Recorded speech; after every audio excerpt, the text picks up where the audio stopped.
everyone! Today we're going to continue reading The Westing Game, chapters 19 and 20. Thursday was a sunny day, a glorious day. The autumn air was crisp and clear. None of the heirs noticed. WPP crossed the tape at $44, $44 and a half, $46, $46 a share. Oh my! Don't sell until I give the word, Baba, Alice Turtle had said. Baba. The dressmaker smiled at her new name and eased back in the chair, but not for long. WPP, $48.25. Oh my!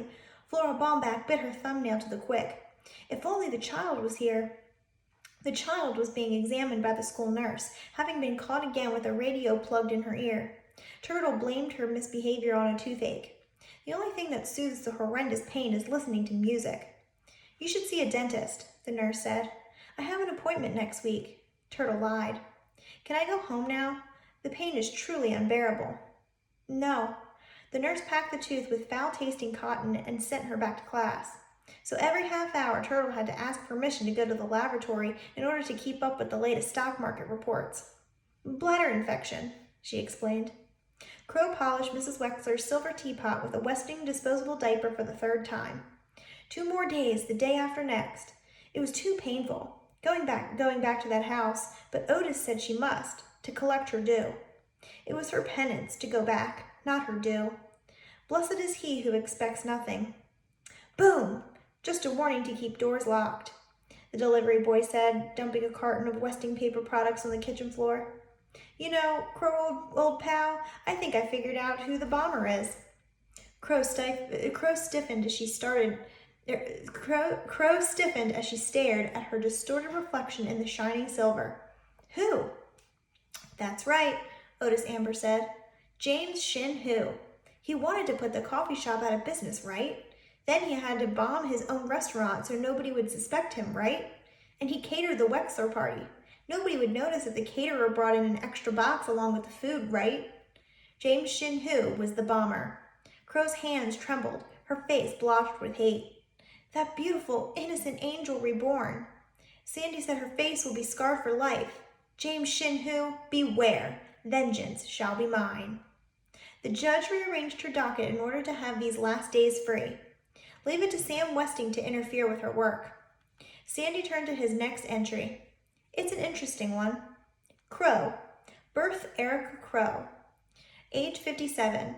Mother died at childbirth. Raised by father, deceased.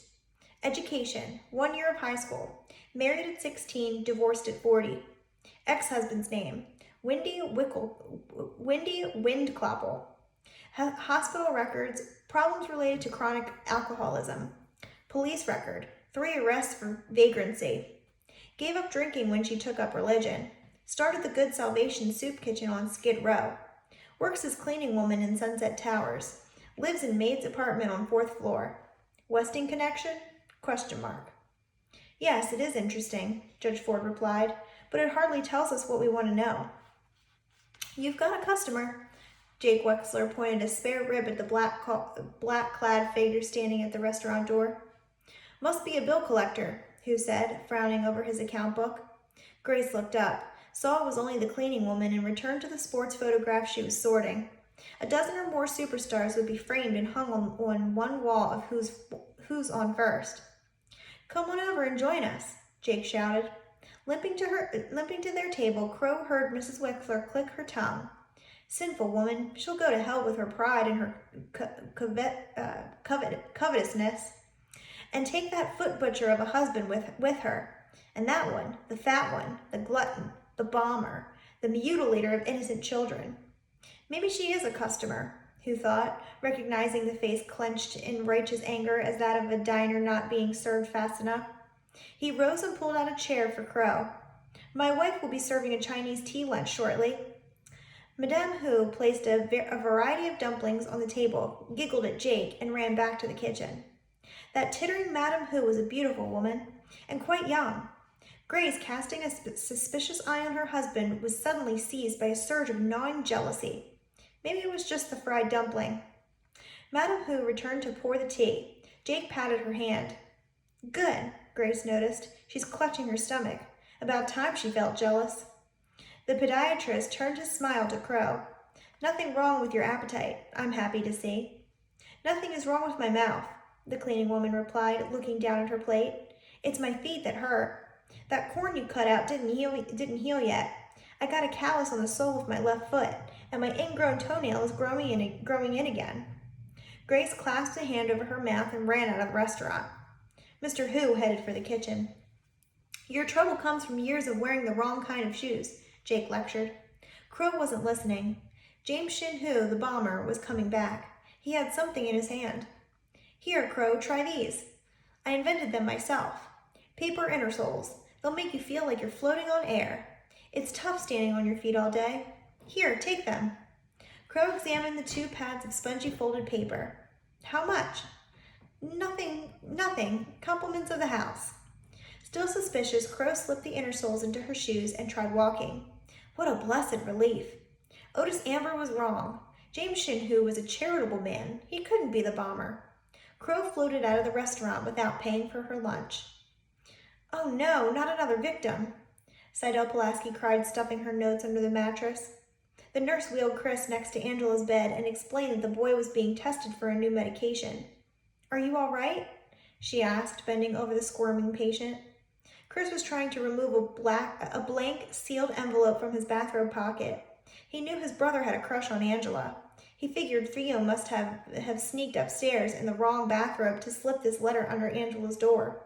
Then remembered she was in the hospital and was too shy to give it to her in person. Look at that smile, Seidel exclaimed. From Theo, he said. Chris hoped to watch Angela read the love letter, but the nurse insisted he return to his room. Bye-bye, good luck, Seidel called. Angela waved a bandaged hand. Mountain, Chris replied. From Turtle. Serves her right for kicking his partner. Mountain, Angela thought. Turtle's MT stood for mountain, not empty. And the letter was not from Theo. Your love has 2. Here are 2 for you. Take her away from this sin and hate, now, before it is too late. Again, 2 clues were taped at the bottom. With Majesties. Crow and Otis Amber's clues are not king and queen, she told Seidel. They are with thy beautiful majesties. Sandy and the judge were still at work on the heirs. Wexler, Jake Wexler, age 45, podiatrist, graduated from Marquette, married 22 years, has 2 daughters. See below. Grace Windsor Wexler, born Gracie Winkloppel, age 42, married to Above, claims to be an interior decorator, spends most of her time in the Chinese restaurant or the beauty parlor. She and Jake, see above, have 2 daughters, see below. Angela Wexler, age 20, engaged to marry D. Denton Deere, also an heir. 1 year college, high grades. Victim of 3rd bombing. Embroiders a lot.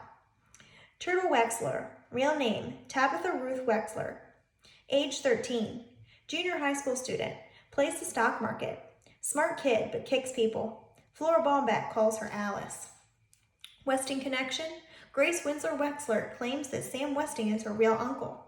Angela looks like Violet Westing. So does Grace in a way, except she's older. Sandy fidgeted with his pen. There's something I didn't write down. Maybe I shouldn't tell you, you being a judge and all, but, well, Jake Wexler, he's a bookie. No, he should not have told her. A small-time operator, I'm sure, Mr. McSuthers, the judge replied coldly. It can have no bearing on the matter before us. Sam Westing manipulated people, cheated workers, bribed officials, stole ideas, but Sam Westing never smoked or drank or placed a bet. Give me a bookie any day over such a fine, upstanding, clean-living man.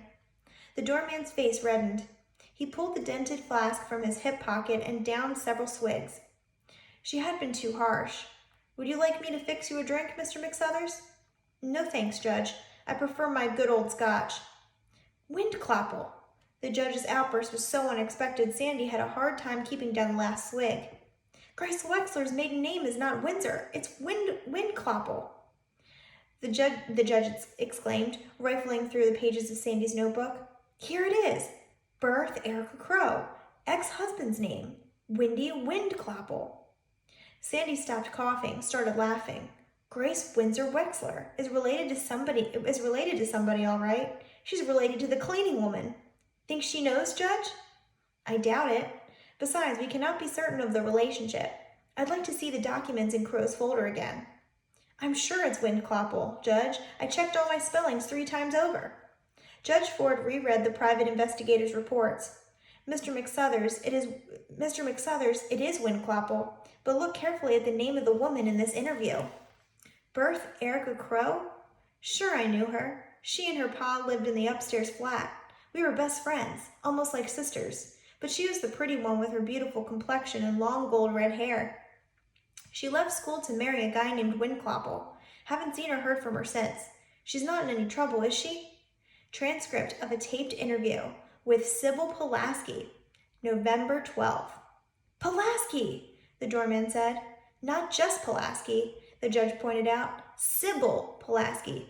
Sam Westing wanted Crow's childhood friend Sybil Pulaski to be one of his heirs. He got Seidel Pulaski instead. Gee, Judge, I never noticed that. Boy, am I dumb. But what does it mean? What it means, Mr. McSuthers, is that Sam Westing made his first mistake.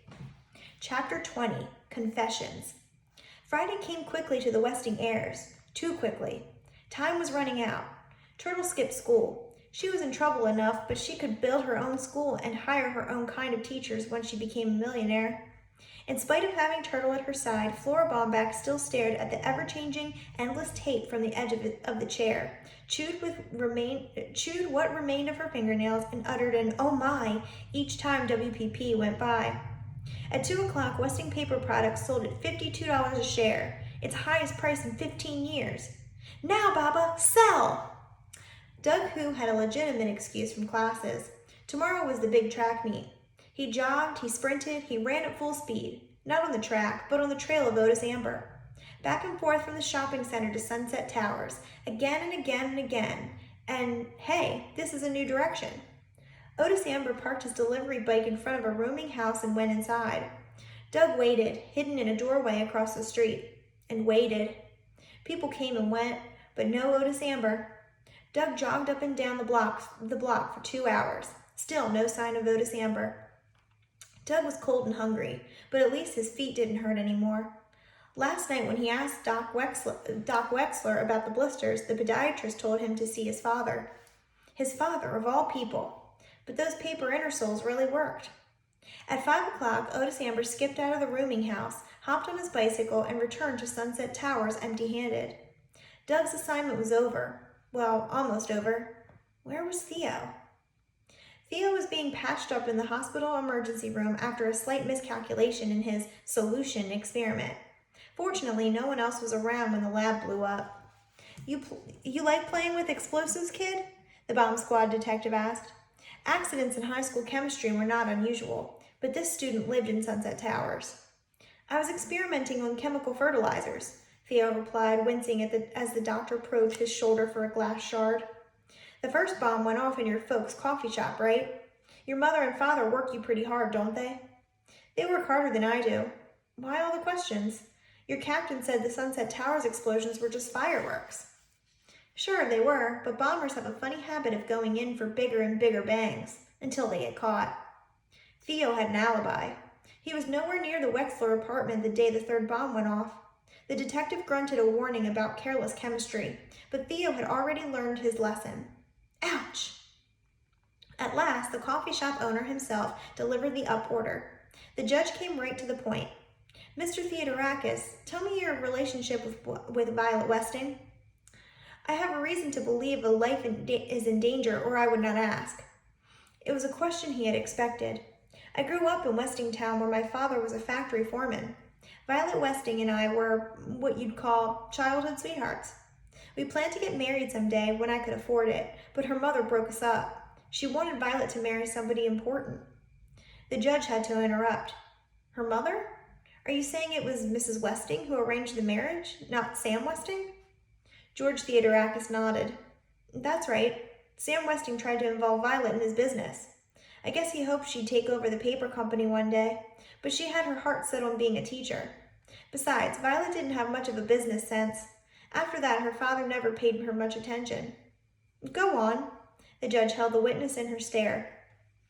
The subject was becoming painful, and Mr. Theodorakis faltered several times in the telling. Mrs. Westing handpicked that politician, probably figured the guy would end up in the White House, and her daughter would be First Lady. But Violet thought he was nothing but a cheap political hack, a cheap crook. Violet was a gentle person, an only child. She couldn't turn against her mother. She couldn't face marrying that guy. I guess she couldn't find any way out, except Mrs. Westing sort of went off her rocker after Violet's death, and well, it was a long time ago. Thank you, Mr. Theodorakis, the judge said, ending the interrogation. The man had a different life now, different loves, different problems. Thank you, you have been a big help. Sandy was now able to complete the entry. Theodorakis, Theo Theodorakis, age 17, high school senior, works in family coffee shop, wants to be a writer. Seems lonely, can't find anyone to play chess with. Christos Theodorakis, age 15, younger brother of above, confined to a wheelchair, disease struck about 4 years ago. Knows a lot about birds. Westing connection. Father was childhood sweetheart of Sam Westing's daughter, who looked like Angela Wexler. Mrs. Westing broke up the affair. She wanted daughter to marry somebody else, but Violet Westing killed herself before the wedding. Neither parents of above are heirs. I hear the new medicine they're trying out on Chris is doing some good, Sandy reported. But the poor kid needs more help than medicine. He's real smart, you know. Chris could have a real future, be a scientist or a professor even, but it will take a pile of money, more money than his folks could ever make, to put him through college with a handicap like that. The parents interest me more, the judge said. Why are they not heirs? Sandy had some thought on that too. Maybe Sam Westing didn't want to embarrass George Theodorakis, him being married and all. Or maybe Westing figured he'd be too busy with his coffee shop to stay in the game. Or maybe Westing blamed him for his daughter's death, figuring they should have eloped. No, if Sam Westing blamed Mr. Theodorakis, he would have made him an heir in this miserable game, the judge replied. There are too many maybes here, which is what Sam Westing planned. We must not allow ourselves to be distracted from the real issue. Which heir did Sam Westing want punished? The person who hurt him most? Sandy guessed. And who would that be? The person who caused his daughter's death? Exactly, Mr. McSuthers. Sam Westing plotted against the person he held responsible for his daughter's suicide, the person who forced Violet Westing to marry a man she loathed. Mrs. Westing? But that's not possible, Judge.